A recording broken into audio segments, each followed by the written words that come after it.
Aksi kejar-kejaran antara kapal milik Kementerian Kelautan dan Perikanan dengan dua kapal asing berbendera Filipina. 3 kapal asing berbendera Malaysia ditangkap petugas di perairan Selat Malaka karena kedapatan mencuri ikan di perairan Indonesia. Kementerian Kelautan dan Perikanan menangkap 1 kapal ikan berbendera Filipina yang diduga melakukan penangkapan ikan secara ilegal. Indonesia dan Malaysia adalah 2 negara yang sering terlibat dalam pertengkaran. Tidak hanya terlibat dalam pertengkaran sepak bola, kedua negara ini juga terlibat dalam konflik di perbatasan wilayah. Misalnya seperti Malaysia yang kerap kali melakukan pencurian terhadap ikan di wilayah Indonesia. Parahnya lagi, kasus pencurian ini juga melibatkan tetangga Indonesia lainnya, yaitu Filipina. Kasus pencurian ikan yang marak terjadi di wilayah laut Indonesia ini menunjukkan gesekan sengit antara 3 negara tersebut. Diperkirakan jika pencurian yang dilakukan 2 negara ini mencapai ratusan miliar rupiah. Menurut beberapa pihak, maraknya pencurian kekayaan laut Indonesia akibat lemahnya penjagaan laut Indonesia. Kapal-kapal asing tersebut mampu memanfaatkan celah-celah tersembunyi untuk menghindari penjagaan dari kapal patroli Indonesia. Hal ini memang wajar terjadi. Bayangkan saja, luasnya laut Indonesia hanya diawasi oleh segelintir kapal dan pesawat patroli.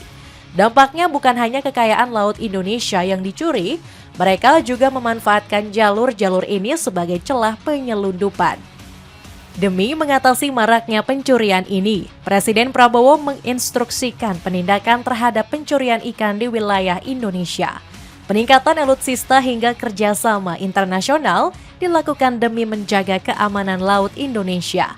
Akankah Indonesia mampu menjaga kekayaan lautnya dari pencurian kapal asing? Lalu bagaimana cara Indonesia menjaga supaya kekuatan laut tersebut tidak dimiliki oleh pihak asing? Cetak Gol coba merangkum, TNI tindak tegas kapal pencuri Malaysia dan Filipina sebagai berikut. Prabowo perintahkan sikat habis pencuri ikan asing. Bayangkan, kamu memiliki kekayaan laut yang melimpah dari Sabang sampai Merauke. Namun kekayaan tersebut justru dicuri dan diambil secara sepihak oleh negara lain. Kamu berharap jika kekayaan tersebut dapat diwariskan pada anak cucu di masa yang akan datang. Namun alih-alih mewariskan kekayaan tersebut, kamu harus rela menerima bahwa laut yang kamu jaga telah kehilangan ikannya. Inilah yang terjadi pada kasus kekayaan laut di Indonesia. Mirisnya lagi, kekayaan tersebut diambil oleh tetangga negaranya sendiri. Baru-baru ini kekayaan laut Indonesia kembali menjadi sasaran pencurian kapal-kapal asing. Maraknya kasus pencurian ini membuat Presiden Prabowo berang. Melihat maraknya kekayaan laut Indonesia yang dibawa asing, Presiden Prabowo memberikan instruksi untuk menjaga kedaulatan laut Indonesia. Presiden Prabowo menegaskan mengenai komitmen untuk mengambil segala tindakan tegas terhadap kapal laut asing yang masuk ke wilayah Indonesia. Kapal-kapal tersebut marak melakukan aktivitas ilegal, terutama pencurian ikan laut di Indonesia. Langkah melindungi sumber daya alam ini ditekankan oleh Presiden Prabowo agar kapal asing tidak masuk tanpa izin dan mengeruk kekayaan laut Nusantara. Peringatan itu terutama diberlakukan pada bagi kapal-kapal yang melakukan pelanggaran batas wilayah. Pemerintah Indonesia tidak segan-segan menindak tegas, termasuk menurunkan kekuatan militer dalam menjaga wilayah laut Indonesia. Penindakan tegas ini disampaikan oleh Presiden Prabowo dalam kunjungan ke Kampung Nelayan Merah Putih di Leato Selatan, Gorontalo.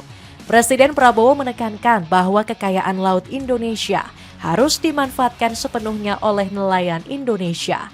Demi meningkatkan penguasaan terhadap kekayaan laut Indonesia ini, pemerintah telah membangun 1.582 kapal ikan. Pembangunan kapal ini dalam rangka menguatkan ekonomi kelautan nasional. Kapal-kapal akan dibagikan kepada para nelayan agar manfaat sumber daya laut dapat dirasakan langsung oleh masyarakat. Kapal-kapal tersebut akan dibagikan melalui koperasi nelayan yang menjadi wadah resmi untuk mengelola bantuan kapal. Kapal-kapal yang dibagikan dimulai dari ukuran kecil, menengah, hingga besar. Presiden Prabowo juga menegaskan mengenai komitmen pemerintah untuk membangun desa-desa nelayan. Pembangunan desa tersebut dilakukan secara terintegrasi di seluruh Indonesia. pada tahun 2026. Pemerintah telah menargetkan 1.000 desa nelayan. Diperkirakan angka tersebut akan terus bertambah setiap tahunnya. Pada tahun 2029, pemerintah menegaskan bahwa akan ada 5.000 desa nelayan di seluruh Indonesia. Desa-desa itu juga akan dilengkapi dengan berbagai penunjang penangkapan ikan. Beberapa penunjang tersebut seperti pabrik es, cold storage, dermaga, kapal, hingga kendaraan operasional. Pemerintah juga akan melakukan renovasi terhadap tata ruang dan perumahan masyarakat di pesisir. Perumahan tersebut akan dibangun secara layak, nyaman, dan dipastikan tangguh terhadap bencana. Program ini merupakan bagian dari ekonomi biru dan ketahanan pangan pemerintah. Hal ini merupakan bagian dari Astacita Presiden untuk mendukung swasembada pangan nasional. Selain itu, program ini diharapkan dapat menciptakan lapangan kerja baru di desa-desa pesisir pantai. Presiden Prabowo ingin menegaskan bahwa rantai distribusi hasil tangkapan harus berjalan secara efisien. Semua program-program ini merupakan respon terhadap kekayaan laut Indonesia yang dicuri. Diperkirakan ada ratusan kapal asing yang telah mencuri kekayaan dari laut Indonesia. Namun sepandai-pandainya tupai melompok pasti akan jatuh juga. Pada tahun 2024, ada sekitar 240 kapal yang kedapatan mencuri ikan di wilayah Indonesia. Ada 17 kapal Filipina, 7 kapal Malaysia, 3 kapal Vietnam, 2 kapal Sierra Leone, dan 1 kapal Rusia. Kemudian pada tahun 2025, tercatat ada 41 kapal yang diamankan di wilayah Laut Natuna Utara. Sedangkan pada tahun 2026 ada sekitar 39 kapal yang telah berhasil ditangkap oleh pihak Indonesia. Angka-angka penangkapan ini tentu saja hanyalah jumlah kapal yang masuk dan berhasil ditahan. Sedangkan itu masih banyak kapal-kapal lainnya yang berhasil lolos. Seolah menguji kesabaran kasus-kasus ini terus berulang terjadi. Baru-baru ini saja sekitar bulan April, Tentara Nasional Indonesia bersama dengan Kementerian Kelautan dan Perikanan menangkap kapal berbendera Malaysia. Selain itu, pada bulan Februarinya, TNI AL berhasil menindak 2 kapal asing yang kedapatan masuk wilayah laut Indonesia. Tidak tanggung-tanggung, kapal tersebut diketahui telah membawa komoditas nikel secara ilegal. Peluang ini menunjukkan ancaman pencurian tidak hanya pada laut di wilayah barat saja. Wilayah timur Indonesia juga memiliki ancaman yang serupa. Menurut Kementerian Kelautan dan Perikanan, penindakan tegas terus dilakukan terhadap kapal-kapal yang kedapatan mencuri di perairan Papua dan Maluku. Upaya penangkapan itu dilakukan melalui operasi-operasi pengawasan baik di laut dan di udara. Bahkan kapal yang melakukan pencurian itu bukan hanya kapal tetangga Indonesia. Kapal yang berasal dari negara yang dijuluki sebagai negara beruang merah atau Rusia juga pernah kedapatan mencuri di laut Indonesia. Misalnya seperti pada kasus 19 Mei 2024. Sebuah kapal ikan berbendera Rusia berhasil ditangkap di Laut Arafura, Maluku.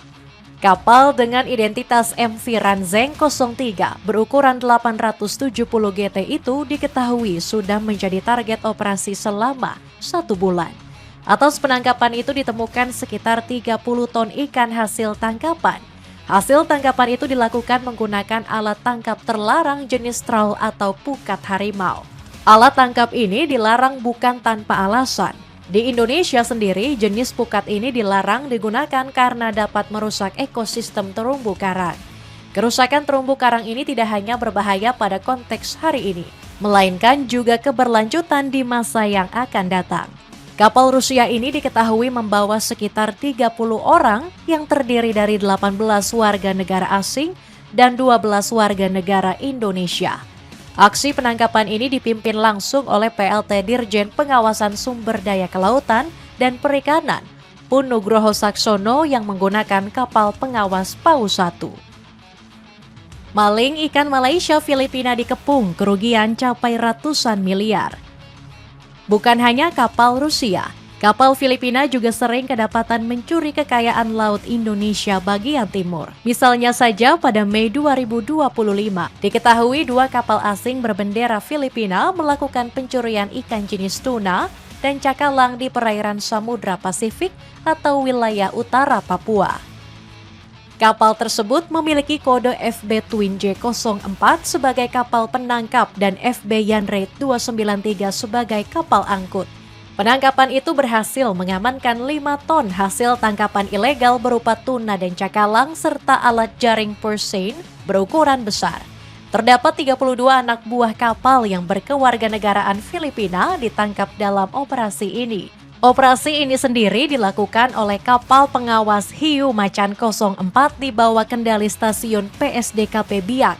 Tim patroli sempat mengeluarkan tembakan peringatan karena kapal tersebut mencoba melarikan diri. Diperkirakan akibat penangkapan itu, Indonesia mengalami kerugian mencapai 50,4 miliar rupiah. Baru-baru ini pihak Kementerian Kelautan dan Perikanan telah menyerahkan 3 unit kapal rampasan kepada pemerintah Provinsi Sulawesi Utara. Penyerahan aset itu dilaksanakan di kantor Gubernur Sulawesi Utara pada hari Jumat. Tujuan pemberian kapal ini adalah dalam rangka untuk memperkuat armada perikanan yang dimiliki oleh nelayan lokal di wilayah Sulawesi Utara. Kapal-kapal sitaan ini merupakan kapal yang digunakan oleh para penangkap ikan dari Filipina. Program hibah kapal ini merupakan perubahan bentuk dari kebijakan penenggelaman kapal ke penyitaan. Seolah tak puas dengan penangkapan-penangkapan yang telah dilakukan, aksi kapal-kapal Filipina terus berlanjut. Pada bulan Agustus 2025, Kementerian Kelautan dan Perikanan atau KKP juga berhasil menangkap 1 kapal ikan asing jumbo bendera Filipina. Penangkapan kapal EV Princess jenis 168 itu mampu mencuri 400 ton ikan dalam sekali operasi di Samudra Pasifik. Kapal tersebut diperkirakan memiliki berat 754 GT dan diawaki oleh 32 orang warga negara Filipina. Mereka menggunakan jaring pukat cincin modern dengan panjang tali race 1,3 km. Luas jaringnya saat beroperasi setara dengan 2 kali lapangan sepak bola. Target tangkapan tersebut didominasi oleh baby tuna yang dianggap sangat merusak ekosistem dan perkembangbiakan ikan di perairan Indonesia. Melalui operasi penangkapan ini, Indonesia berhasil menyelamatkan potensi kerugian negara yang mencapai 189,5 miliar rupiah. Operasi ini melibatkan kapal pengawasan Orca 6, didukung kapal pengawasan Orca 4 dan pesawat pengawasan udara. Selain penangkapan terhadap kapal-kapal ikan wilayah timur juga sering menjadi tempat penyelundupan. Misalnya seperti pada 23 April 2026 telah digagalkan penyelundupan 77 karung berisi 6 ton butiran putih positif sianida asal Filipina. Aparat keamanan menangkap 1 WNI dan 3 WNA Filipina di pesisir desa Tolitehuyu, Kecamatan Monano, Gorontalo Utara. Bukan hanya itu, Polda Metro Jaya dan Bea Cukai juga berhasil menggagalkan penyelundupan sekitar 1 ton merkuri ilegal. Barang tersebut dikabarkan akan dikirimkan ke Manila pada 13 Mei 2026 di Jakarta. Penangkapan itu terjadi di Jakarta atau tepatnya di Pelabuhan Tanjung Priok. Diduga petugas mengamankan kontainer berisi zat berbahaya. Sebanyak 760 botol berlabel khusus disembunyikan rapi dalam selongsong karbon. Benda tersebut kemudian disisipkan pada gulungan karpet. Tujuannya adalah untuk mengelabui fisik petugas. Kecurigaan terhadap benda itu bermula dari kecurigaan analisis Bea Cukai terhadap ketidaksesuaian manifest atau dokumen fisik barang dalam peti kemas. Melalui penyelidikan dan investigasi Polda Metro Jaya, pasokan cairan merkuri ini berasal dari area tambang emas ilegal di Gunung Botak, Ambon, Maluku. Tujuannya pengiriman bahan ini adalah dalam rangka untuk aktivitas pemurnian emas. Melalui razia tersebut, polisi berhasil menahan MAL dan H sebagai pelaku utama. Diperkirakan jika jaringan penyelundupan itu sudah beroperasi sejak tahun 2026 dan akumulasi kerugian mencapai 30 miliar rupiah. Kapal ikan Malaysia sedang menarik pukat harimau masuk wilayah Indonesia. Melakukan illegal fishing di wilayah Indonesia. kanan 5.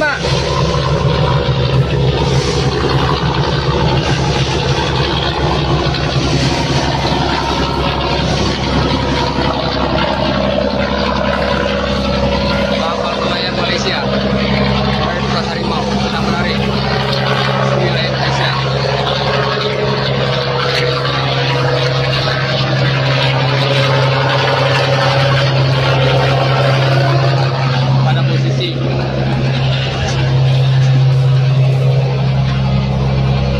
Pada posisi 3 derajat 24 menit 092 detik, 100 derajat 12 detik 1477 menit di masih wilayah Indonesia.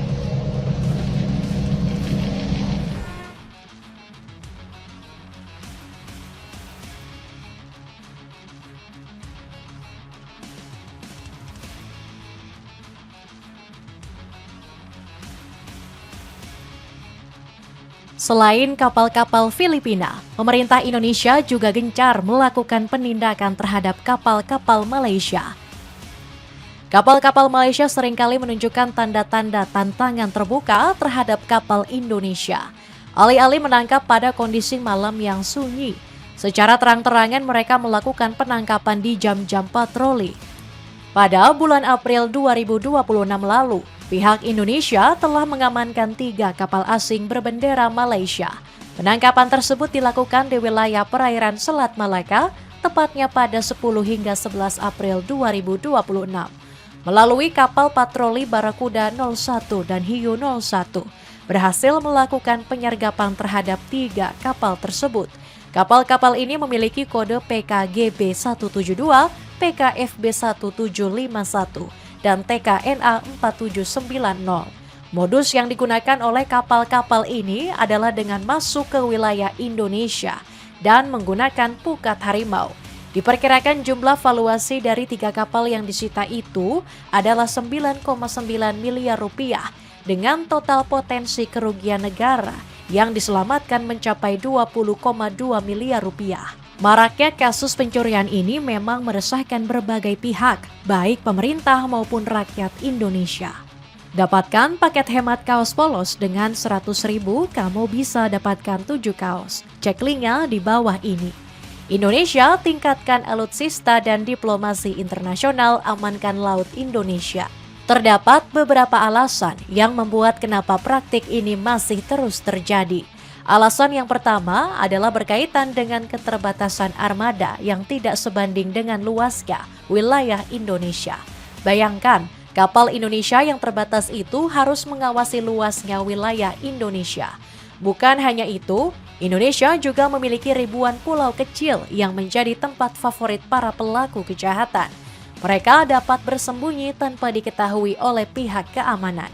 Kapal-kapal Indonesia juga baru memiliki pemantauan vessel monitoring system yang belum dapat melakukan pengawasan kapal secara real time. Wilayah laut Indonesia memang sangatlah luas, apalagi zona ekonomi eksklusifnya berbatasan dengan tetangga. Area-area rawan seperti Natuna Utara dan perairan Papua seringkali menjadi celah kapal asing melakukan pencurian. Biaya operasional untuk kapal patroli laut juga sangat tinggi, mulai dari bahan bakar dan pemeliharaan kapal-kapal. Hal inilah yang membuat frekuensi dan durasi operasi pengawasan tidak dapat dilakukan secara maksimal. Demi menjaga wilayah laut yang luas, pemerintah melakukan penggadaan terhadap berbagai alutsista modern. Misalnya saja seperti penggadaan terhadap KRI Brawijaya 320 yang merupakan kapal fregat multiperan dari Italia. Kapal ini merupakan kapal yang mampu melakukan peperangan 4 dimensi. Selain itu, baru-baru ini Indonesia juga menerima hibah sebuah kapal induk Giuseppe Garibaldi dari Italia. Kapal ini berguna sekali bagi Indonesia dalam menjangkau operasi maritim di seluruh wilayah Indonesia. Indonesia juga sedang dalam proses penjajakan kapal selam baru dengan Jepang. Tak luput juga kapal canggih buatan Jerman yaitu KRI Canopus 936 telah menjadi pendukung pengawasan wilayah laut Indonesia. Kapal-kapal itu juga mendapatkan dukungan berupa rudal jelajah tipe supersonik BrahMos untuk memperkuat pertahanan pantai dan kapal perang. Bukan hanya penguatan terhadap alutsista, Indonesia juga melakukan berbagai kesepakatan dengan negara-negara lain untuk menjaga kedaulatan maritim. Terdapat beberapa mitra strategis seperti Australia, Singapura, Inggris, Jerman, hingga negara-negara ASEAN. Kerjasama ini berupa patroli gabungan hingga kerjasama dalam bidang teknologi. Sepatu sneakers dari Kenki, sepatu yang sangat nyaman digunakan dengan penampilan yang mewah. Cek linknya di bawah ini. Itulah ulasan TNI tindak tegas kapal pencuri ikan Malaysia Filipina. Akankah kasus-kasus pencurian ikan ini terus terjadi? Atau wilayah Indonesia akan aman dari kasus-kasus pencurian dan kejahatan lainnya? Coba tulis pendapatmu di kolom komentar di bawah ini.